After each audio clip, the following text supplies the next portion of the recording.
ஆக்சுவலா லைட் இல்லைன்னா நம்மளால எந்த ஒரு செயலையுமே செய்ய முடியாது இல்லையா? லைட்ட நமக்கு குடுக்குறதுல 2 பேரு ரொம்ப பெரிய பங்கு வகிப்பாங்க. ஃபர்ஸ்ட் ஒருத்தர் சோர்ஸ் ஆஃப் லைட்.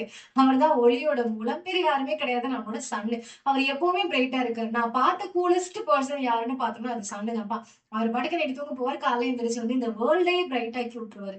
அப்படி அவரு அவ்ளோ பிரைட் ஆக்குற அளவுக்கு அவர் என்ன பண்றாரு? அந்த சோர்ஸ் ஆஃப் லைட்டுக்கே சோர்ஸ் என்ன? எப்படி அது அவ்ளோ பிரைட்டா இருக்குன்னு என்னைக்காவது யோசிச்சிருக்கோமா? உண்மையா அங்க என்ன நடக்குதுன்னா, அவரோட மாஸ்ல இருந்து 4 மில்லியன் டன் எவ்வளோ இன்னும் அப்ராக்சிமேட்டா சொல்லணும்னா 4.3 மில்லியன் டன் அளவுக்கு மாஸ ஒரு செகண்டுக்கு எனர்ஜியா கன்வெர்ட் பண்றாரு. ஒரு நாளைக்கோ, ஒரு மணி நேரத்துக்கோ கிடையாது. ஒரு செகண்டுக்கு 4.3 மில்லியன் டன் அளவுக்கு மாஸ வந்துட்டு அவர் எனர்ஜியா கன்வெர்ட் பண்ணி தான் நமக்கு வந்துட்டு வெளிச்சத்த குடுத்துட்டு இருக்காரு. இப்ப கூட அவர் அதான் பண்ணிட்டு இருக்காரு. 2வது விஷயம் நமக்கு கண்கண்ட தெய்வம் என்ன பவர் பிளான்ட்ஸ்.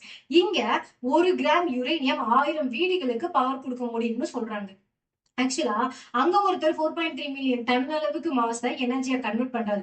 இங்க ஒருத்தர் 1 கிராம் யுரேனியத்தை வச்சு 10,000 வீடுகளுக்கு வந்துட்டு வெளிச்சத்தை கொடுக்குறாங்க. இதெல்லாம் எப்படி சாத்தியம்? இதுக்கு பின்னாடிலாம் யார் இருக்கான்னு கேட்டா இவர் தான். இவருக்கு தான் வேலை இருக்குது கிட்ட வேற வேலையே கிடையாதுங்கிற மாதிரி இவர் கண்டுபிடிச்ச ஈஸ் ஈக்குவல் டு எம்சி ஸ்கொயருங்கிற இந்த ஃபார்முலா தான் சூரியன்லயும் இருக்கு, பவர் பிளான்ட்ஸ்ல இருக்குன்னா நம்மளால நம்ப முடியுமா? அதுதான் உண்மை. இது நம்ம மாஸ் எனர்ஜி ஈக்குவேஷன் சொல்லுவோம். அதாவது மாஸ்க்கும் எனர்ஜிக்கும் இடையில இருக்கக்கூடிய இந்த ரிலேஷன்ஷிப். இப்ப மாஸ் எனக்கு எந்த அளவுக்கு குறையுதோ அந்த அளவுக்கு எனக்கு எனர்ஜி கிடைக்கும் அப்படிங்கறத மாசும் எனர்ஜியும் கிட்டத்தட்ட ஒண்ணு அப்படின்னு சொல்றதுதான் என்னன்னு பார்த்தோம்னா இந்த மாஸ் எனர்ஜி ஈக்குவேஷன். நிறைக்கும் ஆற்றலுக்கும் இடையில இருக்கக்கூடிய தொடர்பு தான், வேற ஒண்ணுமே கிடையாது. இந்த ஈங்கிறது எனர்ஜி, நமக்கு கிடைச்ச அந்த பவர். அது சூரியன்ல இருந்து கிடைச்சிச்சுன்னா சன்லைட்.